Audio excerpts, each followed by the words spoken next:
میں یو کے بھی جب گیا، بڑے افسوس کی بات ہے کہ آج مٹیریلزم کا دور ہے، بہت پیک مٹیریلزم کا دور ہے۔ دیکھیں انڈرسٹینڈیبل ہے کہ بہت آج کل لوگوں کے دل میں یہ خواہش آتی ہے کہ ہم باہر جائیں، ہماری نوکری باہر ہو، ٹھیک ہے نا، اور پیسے ہم کمائیں۔ حرج کوئی نہیں ہے، ہم انسان ہیں، ہم سب کو یہ سوچنے کا رائٹ ہے، اور اسپیشلی آج کے دور میں فائنینشیل انڈیپینڈنس بہت میٹر کرتی ہے۔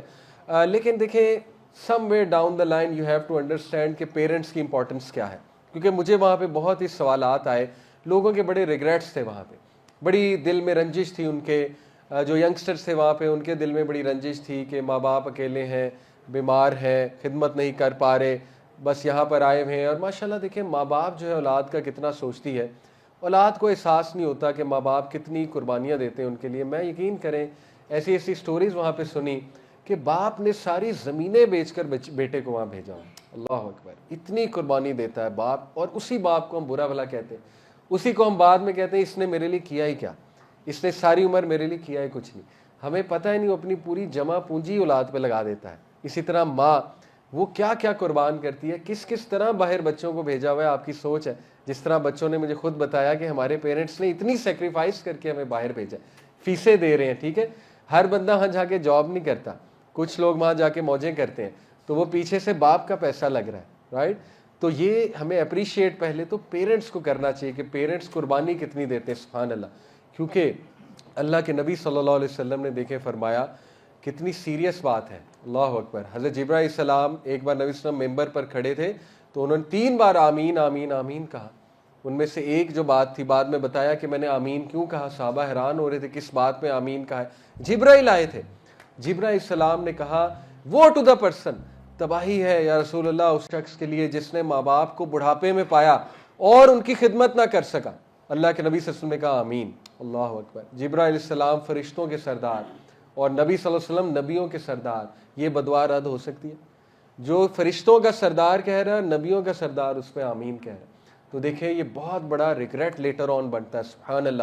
ابھی میں ایک واقعہ سنا کہ ایک شیخ کو کال آئی، ایک اسکالر کو لائیو کال آئی ایک پروگرام پہ، کچھ سوال پوچھنا چاہتا تھا وہ جو کالر تھا، تو اس نے سوال ایسے شروع کیا، اس نے کہا شیخ my mother lives with me.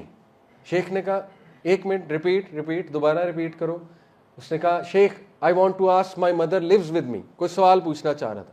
شیخ نے کہا 1 منٹ رکو، ریپیٹ۔ وہ بڑا حیران ہوا، کہتا شیخ صاحب کو آواز نہیں آ رہی، میں کہہ رہا ہوں my mother lives with me, کہتے رک جاؤ، کہتے no you live with your mother. اللہ اکبر، how dare you say your mother lives with you. سمجھ رہے ہیں اتنا؟ انہوں نے کہا سینٹینس ریپیٹ کرو، توبہ کرو، تمہاری ماں کا حق ہے تمہارے گھر پہ، تم کون ہوتے ہو اپنی مدر کو رکھنے والے؟ تمہاری مدر نے تمہیں رکھا ہوا۔ تو دیکھیں یہ لیول ہے، اسلام اس لیول کی تلقین کرتا ہے پیرنٹس کے ساتھ احسان کرنے کی۔ آئی نو پیرنٹس کبھی کبھی بہت مشکل بھی کھڑی کرتے ہیں اور آزمائش بھی بن جاتے ہیں۔ دیکھیں اللہ نے آزمانا ہے ہر انسان کو، حضرت ابراہیم کو آزما لیا، باپ سے ہم کون ہیں؟ حضرت ابراہیم علیہ السلام کا باپ اتنا دشمن تھا ان کا، آپ اندازہ نہیں لگا سکتے، اتنا ٹاکسک فادر، یعنی وہ باقاعدہ لوگوں کو ساتھ ملا رہا ہے کہ میرے بیٹے کو قتل کرو۔ آپ کا باپ اس لیول پہ تو نہیں گیا نا، ٹھیک ہے، اس لیول پہ تو ذلیل نہیں کرتا نا آپ کو۔ باپ اس لیول کا ٹاکسک ہو گیا کہ آگ میں ڈالنے کے لیے بھی اسی نے کہا تھا کہ چلو ٹھیک ہے اس کو مارتے ہیں، اس کو قتل کر دیتے ہیں، اس کو یہاں سے نکال دیا جائے۔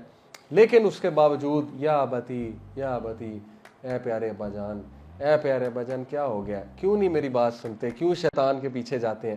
صحابہ کے والدین دیکھیں کتنا ٹف ٹائم دیا انہیں۔ مصعب بن عمیر، کیا صحابی ہیں مصعب بن عمیر، مصعب بن عمیر کی والدہ نے قسم کھا لی، کہتی میں اپنے بال نہیں دھوؤں گی، میری بالوں میں جوئیں پڑ جائیں گی، عربیوں کی قسم ہوتی تھی، میں بال نہیں دھوؤں گی جب تک مصعب تو رسول اللہ صلی اللہ علیہ وسلم کے پاس بیٹھنا نہیں چھوڑے گا یا ہجرت نہیں تو نے کرنی۔ انہوں نے کہا جو مرضی کریں، السلام علیکم، میں جا رہا ہوں۔ یہ دیکھیں یہاں پہ میں کاؤنٹر بتا رہا ہوں، کاؤنٹر یہ ہے کہ اگر ماں باپ آپ کو روکیں شریعت کے کسی حکم پہ عمل کرنے سے تو اللہ کا حکم ماننا ہے، لیکن بدتمیزی نہیں کرنی۔ مصعب علیہ السلام نے بہت ریسپیکٹفلی، بہت پیار محبت سے، اور بعد میں اسی اخلاق کی وجہ سے صحابہ کے کئی ماں باپ نے اسلام بھی قبول کیا، ٹھیک ہے۔ تو یہ بات درست ہے کہ اگر ماں باپ غیر شرعی کوئی بات کریں تو یہ ہمیں دلیل ملتی ہے کہ پھر اللہ کی اطاعت ہے، لیکن اس کا یہ مطلب نہیں کہ ان کے ساتھ سخت ہو جائیں، ان کو برا بھلا کہیں، سختی کے جملے استعمال کریں देखिए अल्लाह ने कहा वबिल वालिदैनी एहसाना, एहसान जो है वो समझ लें क्या होता है। एहसान क्या है? देखें कुरान में मुख्तलिफ रवैये हैं ह्यूमन बिहेवियर्स। एक बिहेवियर है जुल्म। मेरे एक उस्ताद हैं वो इस तरह समझाते हैं, कहते हैं जुल्म क्या है? किसी ने तुम्हें एक थप्पड़ मारा, तुम 2 मारो, ये जुल्म हो गया, ठीक है। दूसरा रवैया है अदल। अदल क्या है कि तुम्हें किसी ने एक थप्पड़ मारा, तुमने भी एक लगा दिया, बदला ले सकते हैं, अदल हो गया। एहसान क्या है कि तुम्हें किसी ने एक थप्पड़ मारा, तुमने थप्पड़ भी नहीं लगाया बल्कि तुमने उसको गले लगाया और उससे वजह पूछी कि यार खैर है आपने थप्पड़ मारा है, आज ठीक तो है। दिस इज अदल, सॉरी एहसान। कुरान माँ बाप के बारे में कहता है वबिल वालिदैनी एहसान। तो ये समझ लें कुरान क्या एक्सपेक्ट करता है आपसे, अल्लाह क्या एक्सपेक्ट करता है कि एक्सीलेंस का लेवल शो करना है, पेरेंट्स को एक्सीलेंस शो करनी है तुमने, ठीक है। तो ये हमारी जिम्मेदारी है। बहरहाल टॉपिक इसलिए यहाँ पे चला गया क्योंकि याकूब अलैहिस्सलाम का जिक्र हो रहा है और यूसुफ अलैहिस्सलाम ऐसे बेटे थे। यूसुफ अलैहिस्सलाम अपने अब्बा के बहुत बहुत बहुत ताबेदार थे। और आपको पता है इंटरेस्टिंग बात कि ईसा अलैहिस्सलाम ने जब अपना तारुफ कराया बतौर बच्चा सूरह मरियम में गालिबन, तो उन्होंने अपने तारुफ में एक बात ऐड की। उन्होंने कहा और मैं अपनी माँ के लिए नेक हूँ, मैं अपनी माँ के लिए उसका फर्मा बरदार हूँ। ये तारुफ में ऐड था, ठीक है। तो इससे साबित होता है कि अल्लाह के लिए ये बहुत बड़ा पॉइंट है कि ये बच्चा अपने माँ बाप के लिए अच्छा है। अब देखें ये क्वेश्चन के लोग बाहर जाते हैं, पैसा कमाते हैं, लेकिन एक बात समझ लें कि देखें सिला रहमी, इंटरेस्टिंग बात, सिला रहमी is the quickest way to increase your risk. और माँ बाप से बढ़ के सिला रहमी का कौन जो है वो हकदार है। मैंने अपनी आंखों से, मेरे एक बहुत क्लोज़ दोस्त हैं, उनकी ज़िंदगी देखी, लाहौर में ही थे, यूथ क्लब में ही थे, माँ बाप के लिए उन्होंने कुर्बानी दी। उनके माँ बाप दूर दराज एक इलाके में थे, वो लाहौर में जॉब करते थे, हमारे साथ होते थे। उनको यहाँ तक मैंने भी कहा, मेरा भी यही व्यू उस वक्त था, मैंने कहा कि यार कोई बात नहीं, अल्लाह आपके माँ बाप का ख्याल रखेगा, आप दावत का काम कर रहे हैं, आप टीचिंग करते हैं, यूथ क्लब में हैं, तो इंशाल्लाह अल्लाह ताला आपके माँ बाप को सेहत देगा। लेकिन उनकी तसल्ली नहीं हुई। उन्होंने कहा मेरा बड़ा भाई पहले ही बाहर है, तो मेरी तसल्ली नहीं है, मैं जाना चाहता हूँ, I want to serve my parents. उन्होंने रिज़ाइन किया, दोनों जॉब से वापस चले गए। आज 5 साल बाद मैं उनके घर गया, उन्होंने खुद 5 साल में 5 मरले का अपना खुद घर बना लिया और उनके पास अपनी गाड़ी है। हालांकि वो लोअर मिडिल बैकग्राउंड से थे, लोअर मिडिल क्लास से थे। अल्लाह ताला ने उन्हें बिजनेस में इतनी बरकत दे दी। ये देखिए बिलीफ की बात है। जो माँ बाप के लिए कोई कुर्बानी देता है, हो नहीं सकता कि अल्लाह सुब्हाना व तआला उसको 4 चांद न लगाए। हमारे एक और दोस्त हैं यूथ क्लब के, मैं चूँकि टॉपिक माँ बाप है, मैं डिटेल में बताना चाहूँगा। पुराने हमारे एक मेंबर हैं, उनकी अपनी स्टोरी है, मैं आपको सुना देता हूँ उन्हीं की इजाज़त से।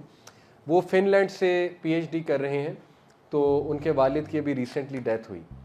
तो बस वो मोहब्बत बहुत करते हैं अपने वालिद से और माशाल्लाह बहुत ताबेदार और बहुत अच्छे बेटे हैं, इसमें कोई राय नहीं।